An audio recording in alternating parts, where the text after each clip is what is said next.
리플이 항소를 취하한 지가 벌써 일주일이 넘었는데 SEC는 왜 항소를 취하하지 않고 있는 걸까요? 분명히 리플 CEO는 SEC를 믿고 취하했는데 SEC는 그게 아니었던 걸까요?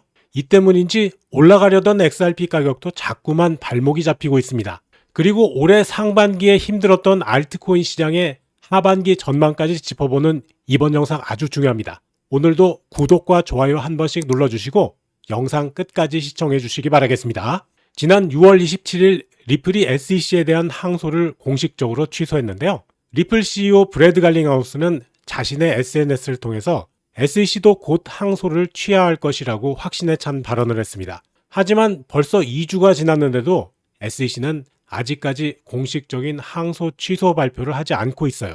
5년간 지속된 이 소송이 마무리 단계에 와 있는 상황에서 도대체 SEC는 왜 아직도 망설이고 있는 걸까요? 지난 7월 3일 SEC에서 비공개 회의가 열렸고 여기서 리플 소송 관련 논의가 있었을 가능성이 제기되고 있는데요.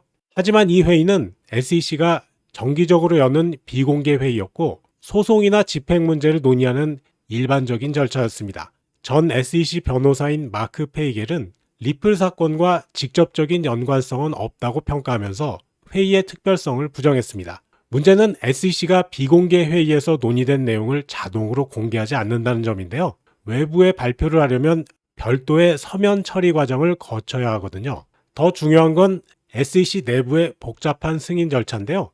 SEC가 항소를 처리하려면 5명의 위원회에서 투표를 거쳐야 되고 법률 검토까지 마쳐야 해서 이 과정만 수주가 걸립니다. 7월 3일 회의 이후에도 추가 서류 제출과 검토 단계가 남아있어요. 게다가 일부 전문가들은 SEC가 의도적으로 규제 불확실성을 유지함으로써 시장에 긴장감을 조성하고 있을 가능성도 제기하고 있죠.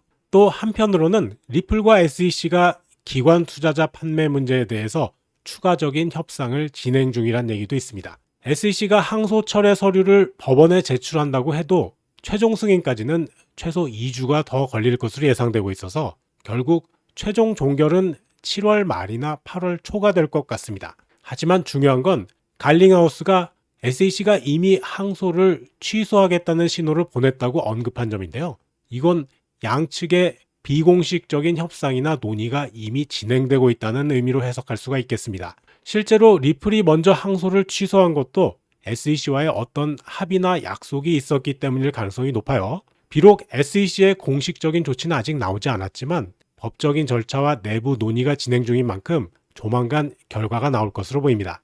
5년간의 긴 싸움이 드디어 끝을 향해 가고 있는 거죠. XRP 투자자들에게는 정말 기다려온 순간이 다가오고 있는 것 같습니다. 어제 저항대 돌파를 시도했던 XRP가 원점으로 되밀려서 마감했죠. 일간 추세 변경선 2.3달러 돌파는 여전히 쉽지 않은 상황입니다. 일봉에서 윗꼬리가 자주 출현하는 걸 보면 매도세가 강하다는 것을 알 수 있는데요. 이걸 모두 넘어서는 매수세가 나온다면 진짜 대박이 나오겠죠. 근데 이걸 자꾸 두드리는 모양새가 나오는 걸 보니까 기대 한번 해볼 수가 있겠습니다. 아직 실망할 땐 아니죠. 이게 뭐예요? 이 구간만 넘어가면 역회된 숄더 패턴이잖아요. 올해 하반기 암호화폐 시장을 보면 정말 흥미진진한 변화들이 기다리고 있어요. 비트코인의 경우 미국 ETF 유입 효과가 계속 이어지면서 공급 부족 현상이 일어나고 있거든요. 게다가 연준의 금리 인하 예상으로 시장의 유동성이 늘어날 가능성이 높아서 기관 자금이 더욱 몰려들 것 같습니다. 하드포크나 네트워크 개선 같은 기술 업그레이드도 예정돼 있어서 거래 효율성이 크게 향상될 예정이고요. 특히 눈여겨볼 건 비트코인 도미넌스가 현재 58%에서 50%대로 떨어질 경우인데 이때가 바로 알트코인들의 본격적인 회복 신호탄이 될 것 같습니다. 글로벌 은행들도 하반기에 비트코인 시장 진출을 검토하고 있다니까 정말 기대되는 부분이죠. 사실 올해 상반기를 보면 비트코인은 이렇게 고점을 유지하고 있는데 알트코인들은 정말 힘든 시간을 보내고 있거든요. 상반기에 무려 180만 개의 프로젝트가 문을 닫았는데 그 중에는 꽤 알려진 프로젝트들도 많이 있습니다. 게임 분야에서는 배틀 포 블록체인을 비롯한 온체인 전략 게임들이 사라졌고요. 더비스타스 같은 메타버스 게임도 망했어요. 디파이 쪽에서는 골드링크나 롤리파이낸스 같은 대출 프로토콜과 파생상품 거래소들이 문을 닫았고요. NFT 마켓플레이스인 메이커스 플레이스도 사라졌죠. 특히 충격적인 건 웹3 기반 그랜트 플랫폼인 깃코인 그랜츠 랩이 5월 31일에 폐쇄된 건데 이런 인프라 프로젝트들까지 못 버틴다는 건 시장 상황이 얼마나 어려운지 보여주는 것 같습니다. 자, 그럼 왜 알트코인들이 이렇게 못 버티고 있는 걸까요? 가장 큰 이유는 비트코인 도미넌스가 50% 이상을 계속 유지하고 있기 때문입니다. 자금이 알트코인으로 분산되지 않고 비트코인으로만 몰리고 있거든요.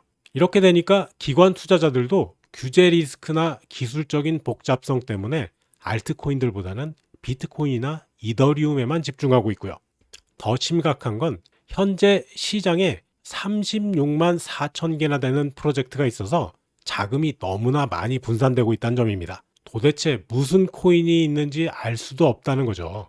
아이시어스 같은 ETF 자금도 비트코인으로만 집중되고 있어서 알트코인들은 자금 유입이 거의 없는 상황입니다. 게다가 벤처 캐피털 지원을 받은 프로젝트들의 77%가 월 수익이 $1,000도 안 된다고 하니까 수익성 자체가 문제인 거죠.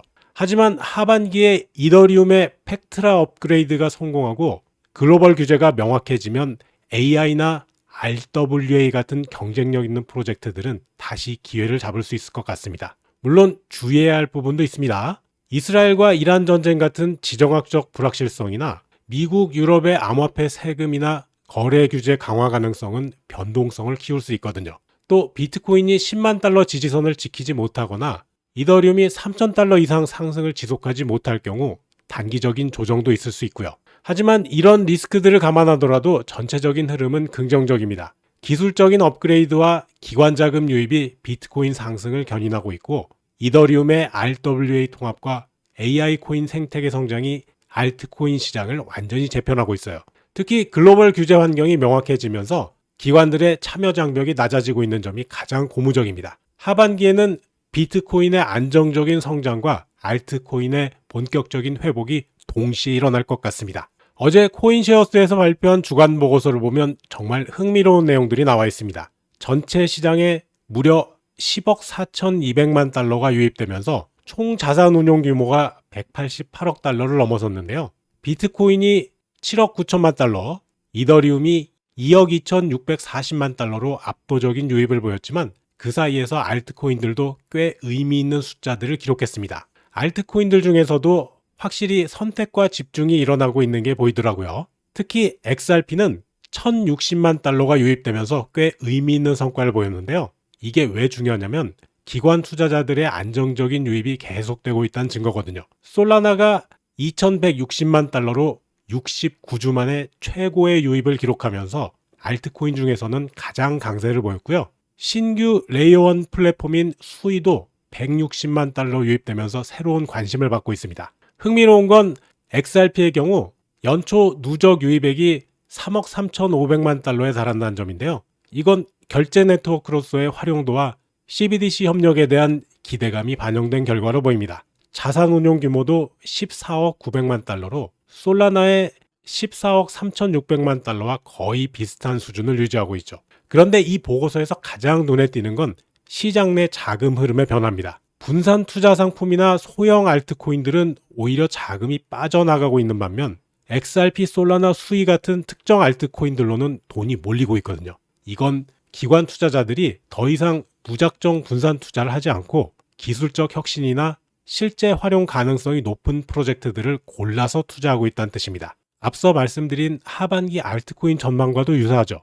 XRP 경우는 SEC 소송이 마무리 단계에 있는 상황에서도 꾸준한 기관 유입이 이어지고 있다는 건 투자자들이 XRP의 결제 네트워크로서의 가치와 향후 성장 가능성을 인정하고 있다는 강력한 신호로 해석할 수 있겠죠. 소송이 완전히 끝나면 이런 유입세는 더욱 가속화될 것 같습니다. 자, 이 그래프를 보시면 XRP의 최근 4주간 기관 유입 흐름이 한눈에 들어오는데요. 4주 전에는 1,180만 달러라는 상당히 강한 유입세를 보였다가 3주 전에 270만 달러로 일시적으로 줄어들었어요. 하지만 여기서 중요한 건 그 다음 주부터 다시 1,000만 달러 이상으로 회복하면서 지금까지 안정적인 유입세가 계속 이어지고 있다는 점입니다. 이런 패턴을 보면 3주 전의 감소는 단순한 일시적인 조정이었고 기관 투자자들의 XRP에 대한 전반적인 신뢰는 전혀 흔들리지 않았다는 것을 알 수 있어요.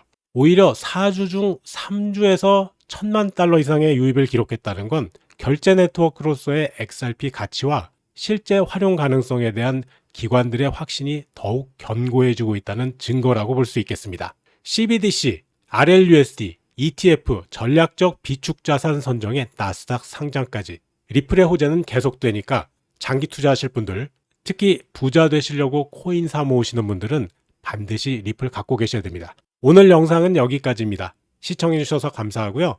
제 영상이 도움되셨다면 구독, 좋아요, 영상 알림 설정 꾹 눌러주세요. 여러분과 평생 함께 하겠습니다.